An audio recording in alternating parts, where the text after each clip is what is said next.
यह एक बड़े दिलवाले लड़के की कहानी है। उस लड़के का नाम था मोहनदास। मोहनदास गुजरात के पोरबंदर शहर में अपने परिवार के साथ रहता था। मोहनदास ने अपनी माँ से हमेशा ईमानदार रहना व सच बोलना सीखा था। मोहनदास ऐसे संसार का सपना देखता था जहाँ कोई किसी को परेशान न करता हो और सभी अच्छी तरह से अपना अपना जीवन जिएं। जब मोहनदास 19 साल के हुए तो वे कानून की पढ़ाई करने के लिए लंदन के लॉ स्कूल में गए। यह वह वक्त था जब ब्रिटिश साम्राज्य भारत पर राज कर रहा था। लंदन में रहते हुए उन्होंने अंग्रेजी संस्कृति व सभ्यता से बहुत कुछ सीखा व समझा। वकालत की पढ़ाई पूरी करने के बाद मोहनदास एक वकील के रूप में दक्षिण अफ्रीका पहुंचे। वहां मोहनदास को लगा कि दक्षिण अफ्रीका में भारतीयों का रहना व कार्य करना आसान नहीं है।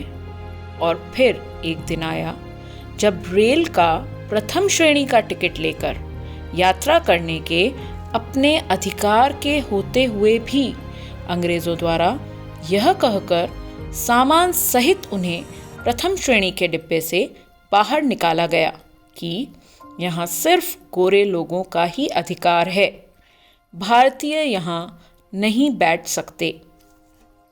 मोहनदास चुप नहीं बैठे। उन्होंने इस भेदभाव के खिलाफ अपने अलग अंदाज में आवाज उठाने का निर्णय किया। वे चुपचाप सड़क के बीचों बीच बैठ गए और उन्हें बैठा हुआ देखकर धीरे धीरे अन्य लोग भी उनसे जुड़ते चले गए।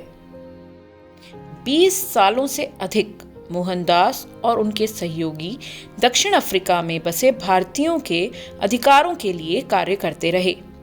लेकिन मोहनदास भारत लौटकर अपने देश को ब्रिटिश साम्राज्य के बंधनों से मुक्त करवाना चाहते थे। स्वदेश लौटकर मोहनदास ने अपना महंगा अंग्रेजी सूट छोड़कर पारंपरिक भारतीय परिधान पहनना प्रारंभ किया। यह मोहनदास का देश की आम जनता का साथ देने का तरीका था। मोहनदास ने अहिंसा के सहारे आंदोलन शुरू किए। मोहनदास के समर्थकों ने अंग्रेजों के बनाए गलत नियमों के खिलाफ होकर अंग्रेजी सरकार के कामकाज का शांतिपूर्ण विरोध करना शुरू किया। जब अंग्रेजों ने नमक बनाने पर कर लगाया तो गांधी जी ने 241 मील हिंद महासागर के तट तक पैदल यात्रा की, जिसे दांडी मार्च के नाम से जाना जाता है। उन्होंने खुद नमक बनाकर नमक कानून तोड़ा। इस तरह मोहनदास ने बेहद शांत और अहिंसा के सहारे संसार को भारत की आज़ादी की चाह का सीधा संदेश दिया।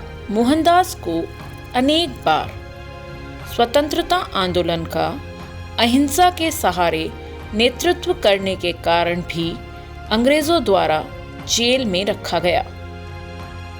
मोहनदास ने अपने बहुत सारे सर्वाधिक प्रिय लोगों को इस दौरान खोया और अंत में मोहनदास ने भारत की आज़ादी के लिए भोजन त्याग कर अनशन रखना शुरू कर दिया।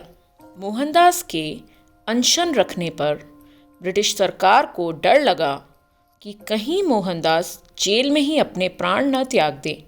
इसलिए ब्रिटिश सरकार ने मोहनदास को आज़ाद करने का फैसला किया। मोहनदास की जेल से आज़ादी की खबर सुनकर देश के सभी लोगों ने मिलकर उत्सव मनाया। मोहनदास को चाहने वाले उनके लोग उन्हें महात्मा नाम से पुकारते थे। महात्मा का अर्थ होता है महान आत्मा। मोहनदास को भारत देश के पिता अर्थात राष्ट्रपिता के नाम से जाना जाता है। एक ऐसा व्यक्ति जो जनता के अधिकारों व न्याय के लिए मजबूती से खड़ा हुआ और अंत तक अहिंसा के सहारे खड़ा रहा। महात्मा एक बहुत बड़े दिल वाला छोटा सा लड़का हमको एक बड़ा सा संदेश देता है कि अहिंसा की शक्ति हिंसा की शक्ति से बहुत अधिक है। देखा कैसे छोटा सा लड़का बना महात्मा। मोहनदास करमचंद गांधी।